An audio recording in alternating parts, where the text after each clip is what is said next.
వంట నూనెల ధరాభారం తగ్గాలంటే దేశీయంగా ఉత్పత్తి పెంచాలి, దిగుమతి తగ్గించి మన రైతులను ప్రోత్సహించాలి, మద్దతు ధర అందించి సాగు విస్తీర్ణం పెరగడానికి కృషి చేయాలి.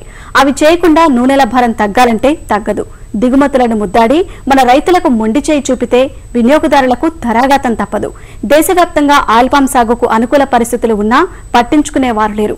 ఫలితంగానే సాగు గిట్టుబాటు కాక రైతులు తోటలను తొలగిస్తున్నారు. అత్యధిక సాగు విస్తీర్ణం కలిగిన పశ్చిమ గోదావరి జిల్లాలో రైతులు నిత్య నష్టాలను తట్టుకోలేక పామాయిల్ అంటేనే భయపడిపోతున్నారు. ఏటికేడు పడిపోతున్న మద్దతు ధరలతో సాగు చేయలేం బాబోయని చేతులెత్తేస్తున్నారు.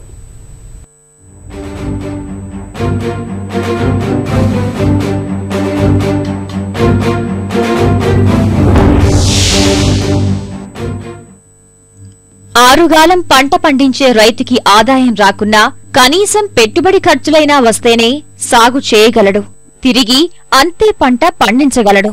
అంతేగాని రూపాయి పెట్టిన పంటకి 10 పైసలు చేతికి వస్తే ఏ రైతు ముందుకు సాగలేడు. 5 ఏళ్ల క్రితం పలికిన ధర కూడా దక్కకపోతే నష్టాల్లోనే కొట్టుమిట్టాడుతాడు. పామాయిల్ రైతులు కూడా సరిగ్గా ఇలాంటి దుస్థితినే ఎదుర్కొంటున్నారు. ఏటికేడు సాగు ఖర్చులు నింగిని తాకుతుంటే మద్దతు ధరలు కనీస స్థాయిలోనూ పెరగక నష్టపోతున్నారు. ఆయిల్ పామ్ పంటకు 2008లో ఉన్న ధర కూడా ప్రస్తుతం లేనందువల్ల అప్పుల పాలవుతున్నామని పశ్చిమ గోదావరి జిల్లా రైతులు ఆవేదన వ్యక్తం చేశారు. పామాయిల్ పంటలో ఖర్చుతో కూడుకున్న వ్యవసాయం అయ్యి ముళ్లతోట ఉన్న వ్యవసాయం దిగుబడి అనేది తగ్గి ఇవాళ గిట్టుబాటు కాని పరిస్థితిలో ఉంది. రేటు 8,500 నుంచి 10,000 వరకు ఉంటే తప్ప వ్యవసాయం చేసే పరిస్థితిలో పామాయిల్ వ్యవసాయం. గవర్నమెంట్ మద్దతు ధర ఇస్తారని ఎన్నోసార్లు ఎంతో మంది ప్రతినిధులు చెప్పడమే తప్ప దాన్ని ప్రోత్సహించే పరిస్థితి ఏ ప్రజాప్రతినిధులు చేయట్లేదు. చెట్టు ముదిరిన తర్వాత 4 సంవత్సరాలు 5 సంవత్సరాలు వయసు దాటి చెట్టు పెరిగేటప్పటికి మోకేసి ఎక్కాల్సిన పరిస్థితి వస్తే 5,000 6,000 ఎకరానికి తీసుకునే పరిస్థితి పైన మాట తప్ప తక్కువ తీసుకునేది లేదు. వర్షం పడిందంటే ఏమాత్రం జల్లుపడినా చెట్టు ఎక్కే పరిస్థితి లేదు. 4 రోజులు 5 రోజులు అగలి లోపు కాయలు రాలిపోతాం. నానా ఇబ్బందులతో కూడుకున్న వ్యవసాయం అయిపోయింది ఇది. కానీ గిట్టుబాటు ధర మాత్రం లేదు.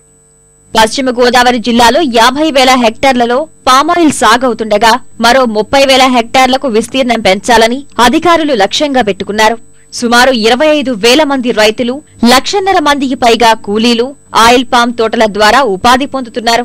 ఇంతమంది ఆధారపడిన ఆయిల్ పామ్ సాగుకు కనీస మద్దతు లభించటం లేదు.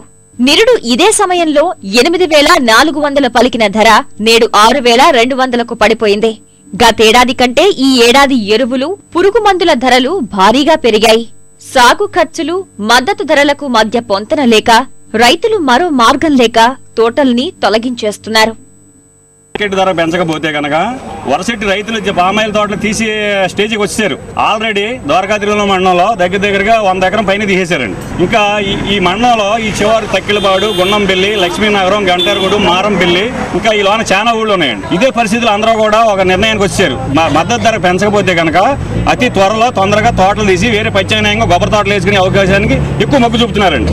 వ్యవసాయం చేసిన కూలీలతోటి ఆటలతోటి పామాయిల్ ఇటు పరిస్థితిలో గిట్టుబాటు అవట్ల. నేడు ఇదే రోజుల్లో 8,400 మార్కెట్ ఉందండి. ఇప్పుడు 6,240 రూపాయలు మార్కెట్ ఇస్తున్నారండి. ఏ మూలకే రావట్లేదండి. పోయిన సంవత్సరం మనకి రేటు కంఫర్టబుల్ గా బాగుంది. 5 సంవత్సరం ఓవరాల్ గా 6,200కి తగ్గిపోయింది. దాంతో మాకు గిట్టుబాటు ధర బాగా మైనస్ అయిపోయింది. మనకి గెల్లో పోయడానికి అయితే మెన్యూల్స్ వేయడానికి అయితే దానికి కల్టివేషన్ అయితే మొత్తం ఖర్చు వచ్చి 35,000 దాకా అవుతుంది మన ఖర్చు. మనకి యావరేజ్ మనకి సంవత్సరానికి వచ్చి 7 టన్నులు 6 టన్నులు 8 టన్నులు అలా యావరేజ్ మనకి ఓవరాల్ గా యావరేజ్ అలా వస్తుంది దిగుబడి. అది కర్ణాటక గవర్నమెంట్ కూడా వాళ్ళ ప్రజెంట్ 9,200 మార్కెటింగ్ మనం చేస్తుంది రైతులకి.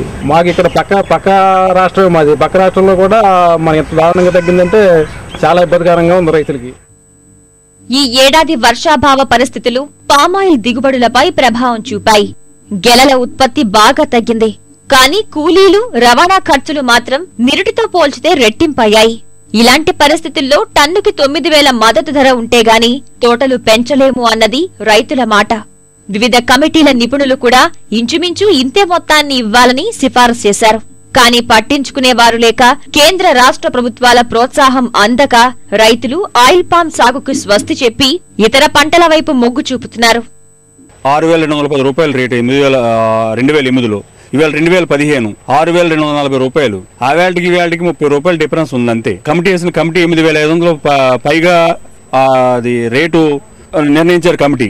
అది లేదు ఇది లేదు. గవర్నమెంట్ వారు మేము ప్రోత్సాహాలు ఇస్తా ఉన్నారు. ఏ ప్రజాప్రతినిధి దగ్గరికి వెళ్ళినా ఏ ప్రజాప్రతినిధి ఇవాళ పట్టించుకునే పరిస్థితి లేదు. కొబ్బరిదారులు అంటే ఈజీగా అయిపోతున్నాయి, కానీ పామాయిల్ తోట అనేది ప్రతిరోజు తోటలో పనిచేయవలసి ఉంటుంది. అందువల్ల మాకు 10,000 రూపాయలు అయితేనే గిట్టుబాటు కాదు. లాస్ట్ ఇయర్ మెన్యూర్ బస్తాయేమో 600, 700 ఉంటే ఈ సంవత్సరం దాన్ని 800, 900 చేసి ఆ రేట్లు అన్ని రేట్లు పెరిగినాయి. కూలి పని రేట్లు పెరిగినాయి, ట్రాన్స్పోర్ట్ రేట్లు పెరిగినాయి, గెలవటి ఇస్తానికి వచ్చే లేబర్ రేట్లు పెరిగినాయి. మాకు వచ్చే పామాయిల్ రేటు మటుకి తగ్గింది. రంగరాజన్ కమిటీ అని ఆ కమిటీ ఈ కమిటీలు వేసి నివేదిక ఇస్తే వాళ్ళు మద్దతు ధర మనకి 8,500 లాస్ట్ ఇయర్ కాకుండా బిఫోర్ లాస్ట్ ఇయర్ 8,500 మనకి మద్దతు ధర ఇవ్వాలని చెప్పి రైతుకు మద్దతు ధర ఇదైతే గిట్టుబాటు అవుద్దని చెప్పి కమిటీలు చెప్పారు. ఈ సంవత్సరం ఉన్నదాన్ని బట్టి అయితే 10,000, 11,000 మద్దతు ధర ఇస్తే తప్ప ఈ రైతుకి ఈ వ్యవసాయం లాభసాటి కాదు. మన రైతుల పొట్ట కొట్టి విదేశాలకు జాతి సంపదను దోచిపెట్టే చర్యలకు ప్రభుత్వాలు చరమగీతం పాడనంత వరకు ఆయిల్ పామ్ సాగే కాదు, మరే పంట విస్తీర్ణం పెరగదు. అన్నదాతలకు అప్పుల బాధలు తప్పవు.